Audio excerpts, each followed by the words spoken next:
मल्होत्रा परिवार के बड़े बेटे की शादी हो चुकी थी और अब वो अपने छोटे बेटे के लिए लड़की ढूंढ रहे थे। फिर एक दिन सब घर वाले छोटे बेटे रोहन के लिए लड़की देखने गए तो सबसे पहला झटका घर की बड़ी बहू यानी कविता को लगा।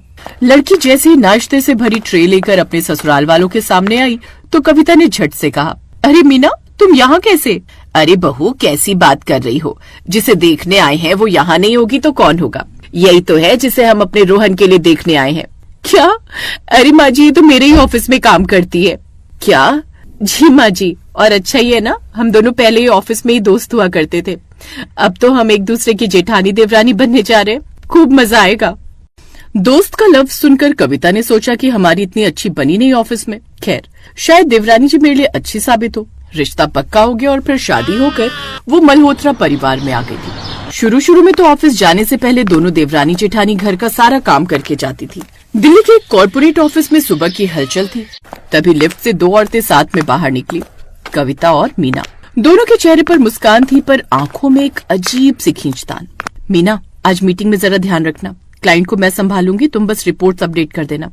बिल्कुल भाभी, रिपोर्ट तो मैंने कल ही फाइनल कर दी थी, आप शायद देख नहीं पाई। अब अच्छा, हाँ देखा था, बस मैं डबल चेक कर लूंगी।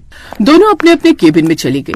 ऑफिस में सब जानते थे कि ये दोनों सिर्फ रिश्ते में नहीं बल्कि पोजीशन में भी एक दूसरे की राइवल हैं। और उससे भी बड़ी बात, शादी के कुछ दिन बाद किस्मत ने दोनों को एक ही प्रोजेक्ट में डाल दिया, स्काईलाइन बिल्डर्स प्रोजेक्ट। और आज उनकी मीटिंग थी। कुछ समय बाद कॉन्फ्रेंस रूम में senior manager Mishra sir meeting ले रहे थे। कविता जी, क्लाइंट को ये प्रेजेंटेशन बहुत पसंद आई, लेकिन कुछ डेटा मिसिंग है। मीना, तुम देख सकती हो? जी सर, ये डेटा मैंने कल रात मैडम को भेजा था, शायद मेल स्पैम में चला गया हो। ओह अच्छा, लेकिन मुझे तो मिला नहीं। ऐसे कैसे नहीं मिला जेठानी जी? कल रात को जब खाना खाकर अपने कमरे में आप आराम से पसरने जा रही थी तब भी मैंने आपको याद दिलवाया था कि मैंने आपको भेज दिया है, और आपने कहा भी था कि ठीक है मैं चेक कर लूंगी। आप खुद तो आराम से सोने चली गई, लेकिन मुझे अकेले रात में बर्तन धोने पड़े। हाँ तो जब दिन में तुम बड़े मजे से ये कहकर कि मेरा फेवरेट सीरियल निकल जाएगा तब किचन से चली गई थी, तब मैंने तो तुम्हें कुछ नहीं कहा। उनकी ये बातें सुनकर मिश्रा सर बोले, अरे ये तुम कहाँ की बात कहाँ लेकर जा रही हो? माना कि अब तुम देवरानी जेठानी हो, लेकिन इसका मतलब ये नहीं कि तुम कुछ भी बोलो और हम सुन लेंगे। और कविता, तुमने मेल चेक क्यों नहीं की? सर मैं एक बार फिर चेक कर लूंगी। ठीक है, अगली बार दोनों थोड़ा कोऑर्डिनेशन रखिएगा, आप दोनों तो एक ही टीम है। मीटिंग खत्म होते ही कविता का चेहरा तन गया। मीना, अगर तुमने काम भेजा था तो सीधा मुझे बता सकती थी, मैं यहाँ बैठी हूँ, कोई जूनियर नहीं हूँ तुम्हारी। भाभी, मैंने व्हाट्सएप पर भी मैसेज किया था, शायद आपने देखा नहीं। हाँ, तुम्हें तो हमेशा सही रहना है ना, चाहे वो ऑफिस हो या घर, तुम तो कभी गलत हो ही नहीं सकती, है ना? जब से आई हो बस सासू माँ को तुम्हारे ही हाथ का खाना अच्छा लगता है। कहती है मीना बहू क्या हलवा बनाती है, जैसे कि मेरा बनाया हुआ हलवा तो कड़वा होता है ना। जेठानी जी, आप कौन सी बात लेकर बैठ गई?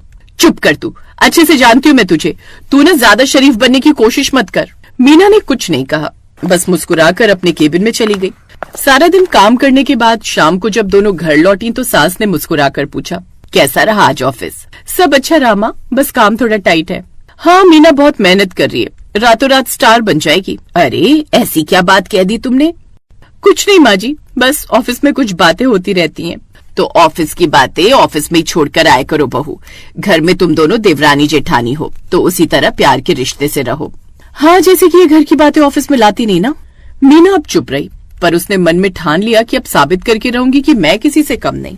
कुछ देर बाद खाना बनाने की तैयारी करने लगी। मेरा आज धनिया पुदीने की चटनी खाने का मन है, सब्जी के साथ वो भी बना लेना। सब्जी बन जाए मुझसे वही बड़ी बात है, और कुछ नहीं बनता मुझसे। जैसे आप थक गई हैं वैसे ही मैं भी थक गई हूँ।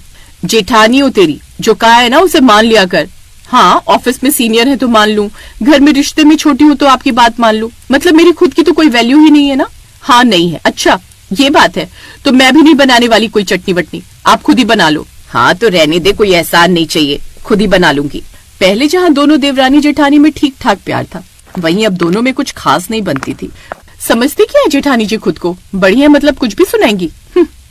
मीना और कविता दोनों के मन में एक ही ख्वाहिश थी कि इस बार तो प्रमोशन मुझे ही मिलेगा।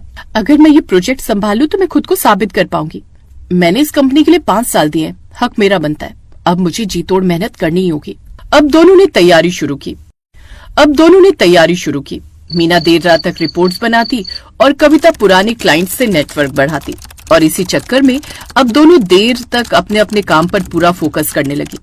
फिर एक शाम दोनों ऑफिस में देर तक रुक गई। बाहर हल्की बारिश हो रही थी। जेठानी जी घर चलें, बहुत देर हो गई है, तुम जाओ, मुझे कुछ फाइल्स देखनी है।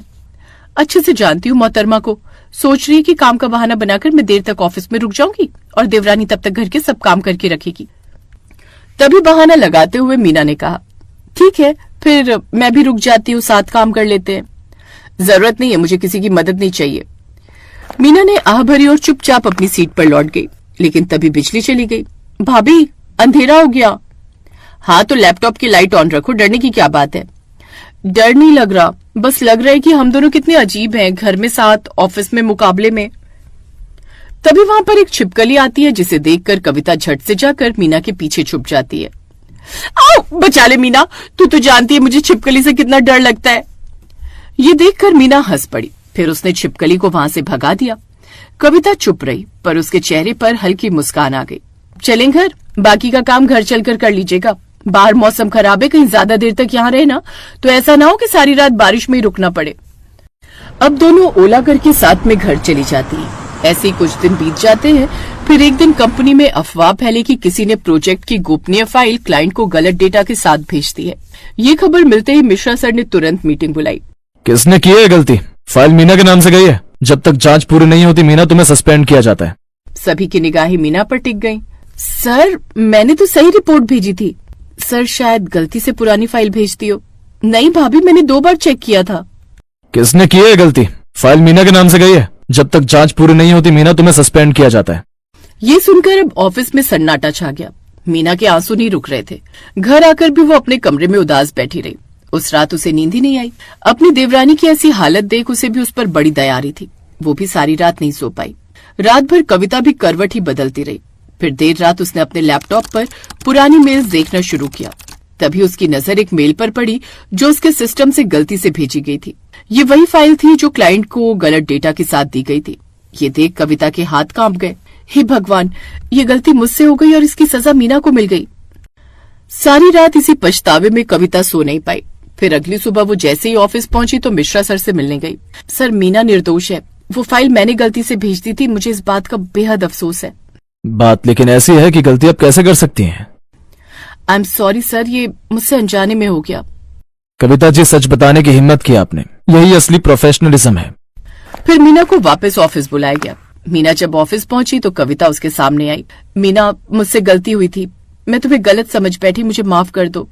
भाभी मैं आपसे नाराज नहीं हूँ, आपने सच बोल दिया वही बड़ी बात है। मैंने हमेशा सोचा कि तुम मुझसे आगे निकलना चाहती हो, पर असल में तुम तो टीम की ताकत हो। फिर दोनों ने एक दूसरे को गले लगा लिया। फिर कुछ महीनों बाद जयपुर ब्रांच का उद्घाटन हुआ। इस बार कंपनी ने एक बड़ा फैसला लिया। इस ब्रांच को 2 महिलाओं की ज्वाइंट लीडरशिप मिलेगी, कविता और मीना। सभी हैरान लेकिन खुश थे। दोनों औरतें जो कभी प्रतिद्वंदी थीं, अब साथ मिलकर कंपनी की पहचान बन चुकी थीं। अब ऑफिस भी हमारा है और भरोसा भी। हाँ, और सबसे बड़ी बात, हमने एक दूसरे को नहीं, खुद को जीत लिया है।